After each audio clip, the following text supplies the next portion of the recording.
My dad collapsed in front of me, gasping for air. I called 911, but the ambulance never made it. It was blocked. By Claire Wells, the HOA president, she stood at the entrance, clipboard in hand, blocking the paramedics from passing. "I can't let you in without visitor registration," she said, unfazed. I couldn't believe it. My dad's life was on the line and she was still enforcing rules. I didn't have a choice. I called for a helicopter, and that's when the real chaos began.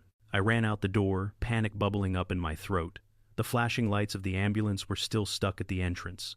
Claire Wells stood there, blocking the way like a stone wall with a clipboard. She barely glanced at me as I approached, her fingers still scribbling in that damn book. "Move your car, Claire," I shouted, but she didn't flinch. "I'm doing my job, Mr. Mitchell. Visitor registration protocol must be followed," she replied, her voice as cold and calculating as ever. I wanted to punch her right then, but I held back. My dad's life was on the line.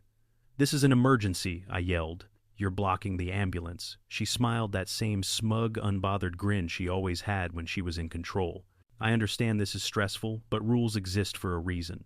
I felt a surge of rage in my chest, my mind racing with ways to force her out of the way. But it wasn't about her anymore. It was about my father, who might not make it if we didn't act now. Claire's eyes stayed locked on mine as if daring me to challenge her.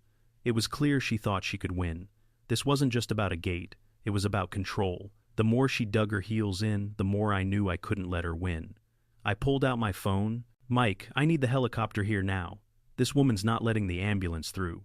I stormed back inside, grabbing my keys. I was done with this. But Claire wasn't the type to back down. She'd given me that exact look when she handed me the HOA rulebook 3 months ago, and I didn't want to acknowledge that I'd fallen into her trap. The first violation had come not long after I moved back. "It was the lawn too tall," she said, "and by exactly a 1/4 inch. That was the beginning." At first I ignored it, chalking it up to the absurdity of a neighborhood that took such small things seriously. But soon more violations came. A garden hose left out overnight, a wind chime unapproved, Halloween decorations up 2 days too early, and then my mailbox, the wrong shade of blue, Admiral blue, not navy. I couldn't believe it. I had inherited this house from my mom, and the mailbox came with it. When I got the letter about my backyard deck, I almost lost it. The boards were rotting. They were dangerous. But when I tried to replace them, Claire showed up, clipboard in hand. "Do you have a permit for this work?" she asked, raising an eyebrow. I wanted to scream. I looked at Tony, the contractor, who was clearly as fed up as I was. "It's just a repair," I said, but Claire's smile didn't waver. Layer 2. Boundary violation, 150-200 words. That was when she went too far. I had been replacing the rotting boards when she appeared at the back gate of my yard. It was a warm Thursday afternoon, and the last thing I needed was her disrupting a simple task. "Excuse me, do you have a permit for this work?" Claire asked, her voice like fingernails on a chalkboard. We're just fixing some old boards," Tony explained, motioning to the tools scattered across the deck. Nothing major. But Claire wasn't hearing it. "I'm afraid this constitutes external modification," she said, pulling out her clipboard. "You'll need to submit for HOA approval. It's Form 27B. The board meets next month." "You've got to be kidding me," I muttered under my breath. I looked at Tony, whose face was bright red. "The boards are a safety hazard," I said, trying to stay calm. I could feel my pulse racing, but I couldn't let her see me lose it. "I'll need to see proof of insurance and his business license," she added with a self-satisfied smile. I knew it was her idea of exerting control, and right now it was working. But I was tired of playing her game. It wasn't just the deck anymore. That night, my dad's chest pains came back. He'd been brushing them off for weeks, claiming it was nothing more than heartburn. But I knew better. When I tried to bring it up again, he just waved me off. But then, over dinner, everything changed. I was serving his favorite lasagna, a dish my mom had always made for us, and he suddenly stopped eating. His face turned ashen. "Dad?" I asked, panic rising in my throat. He opened his mouth to speak, but no words came out. His hand clutched his chest, and then he buckled, crashing to the floor. "Dad!" I screamed, rushing to his side. His breathing was shallow. I could hear my own heartbeat hammering in my ears. I grabbed my phone and dialed 911, trying to keep it together. The operator was calm, professional, but I wasn't. "I need an ambulance now. My father's having a heart attack." As I held my dad, I could feel the cold sweat on his skin. The ambulance should have been there by now. But when I glanced out the window, my stomach dropped. The flashing lights were stuck at the entrance to the neighborhood, and I knew exactly why. I ran outside, my heart pounding. I reached the gate and found Claire still standing there, clipboard raised like some kind of barricade. The paramedics were already out of the truck, arguing with her. "This is an emergency," one of them shouted, his voice tight with frustration. "We need to get in." But Claire didn't back down. "I need to see your visitor registration forms first," she said, like it was just another routine task. I couldn't take it anymore. "What the hell is wrong with you?" I yelled, rushing toward her. "My dad is having a heart attack and you're standing here with your clipboard." "I'm just doing my job, Mr. Mitchell," Claire replied, her voice cold. I didn't even have time to react before the police car pulled up. The officer got out, but Claire was already talking, listing every reason she had for blocking the ambulance. I turned to the officer. "You need to make her move. Now." The officer hesitated, glancing between the paramedics and Claire. "Ma'am, can you move your vehicle?" Claire glared at him, but finally she walked to her car. But she wasn't done. "I'm reporting this to the board," she muttered, looking back at me with that smug satisfaction. I didn't care. I ran back to the house, grabbed my phone, and made the call that would change everything. "I need the helicopter here now, Mike," I said, my voice steady but filled with urgency.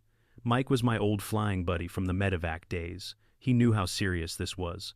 "I'll have the crew ready in 10 minutes, he replied. "Is your front yard clear? Just get here," I said, hanging up before he could say anything more. When I returned to the front gate, I could see the ambulance finally moving. But Claire wasn't finished yet. She stood there, arms crossed, still glaring at me like I was the problem. I ignored her, walking past and turning toward the driveway. But that's when I saw it, my dad's life on the line, and she was still here, still obstructing.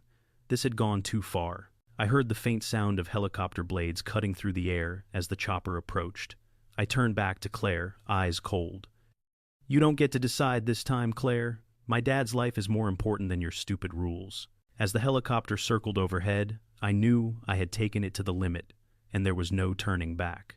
I heard it before I saw it, the unmistakable thrum of the helicopter blades cutting through the air. As it drew closer, the whole street seemed to hold its breath. My neighbors had gathered, drawn out by the chaos, and even Karen was watching, her arms crossed tightly, her face twisted in disbelief.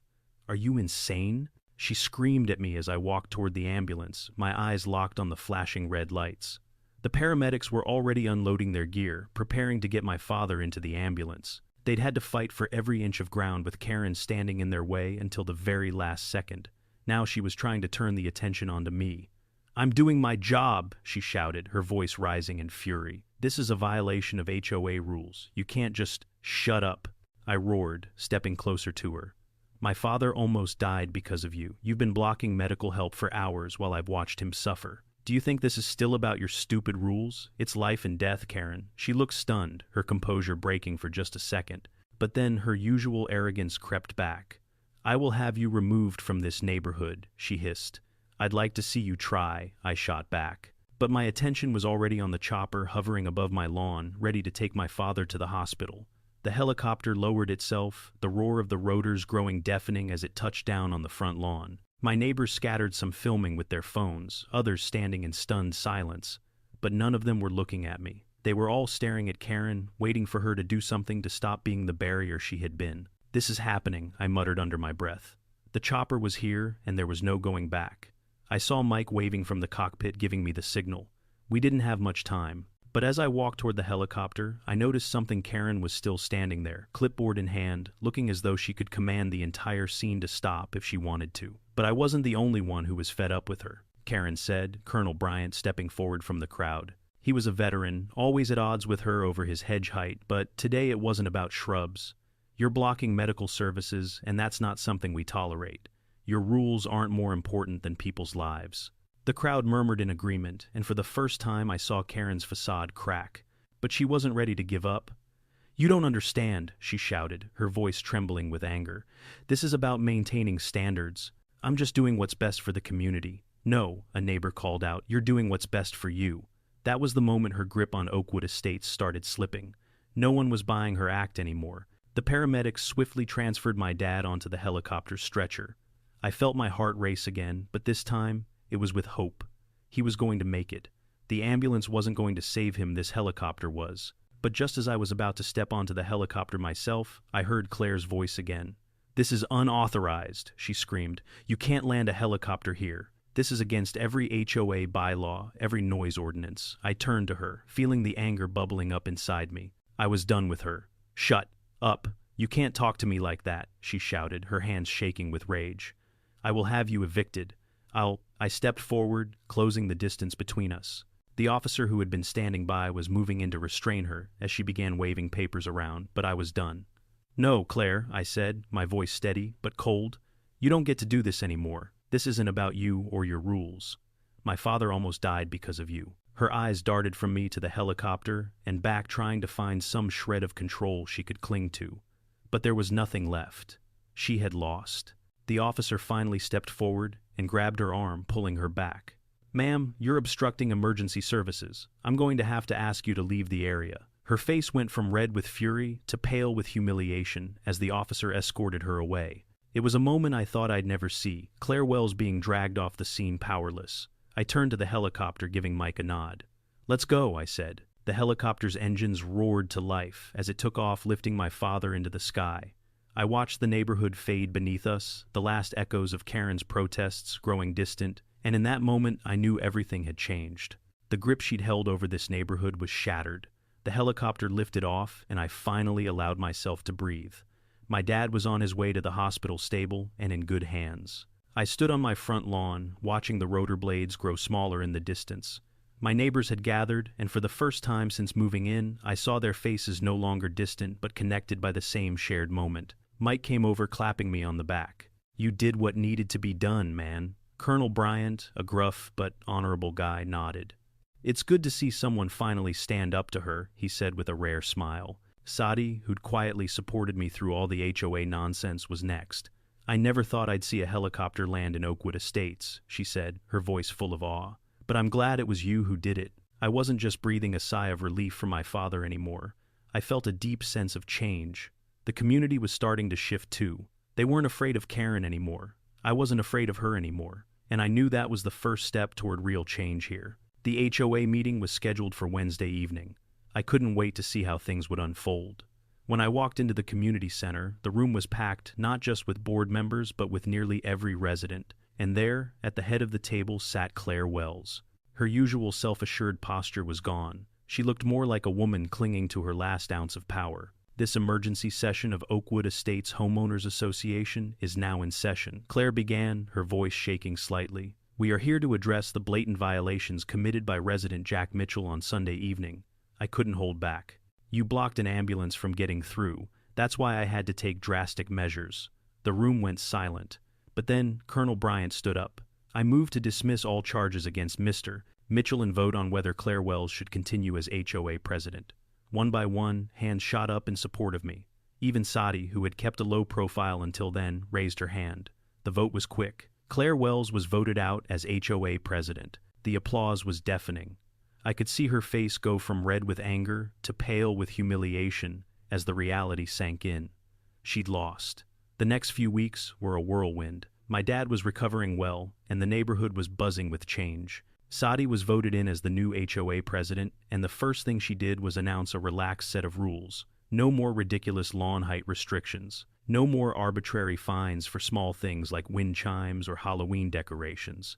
Oakwood Estates was finally becoming a community again. 6 months later, Dad and I were out back, rebuilding the deck together. No permits, no paperwork. Just a father and son working side by side, fixing what had been broken. "Can't believe we're finally doing this," Dad chuckled, gripping the hammer like he was trying to show off his strength. "I think landing that helicopter was the best thing that ever happened to this neighborhood," I said, wiping the sweat from my brow. Just then, a moving truck pulled up to Karen's old house. It had been sold after 3 price reductions. The new owners were medevac pilots just like me. "You're kidding," I said to Dad. "Nope," he grinned. "What are the odds?" I walked over to introduce myself to Derek, the new neighbor. "It's a pretty relaxed place these days," I said, shaking his hand.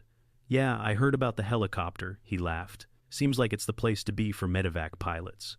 I looked around, feeling a sense of peace. For the first time, Oakwood Estates didn't feel like a prison. It felt like home. And as I looked at the old house, the last remnant of Karen's reign, I realized something. Sometimes it takes a helicopter landing to break all the right rules.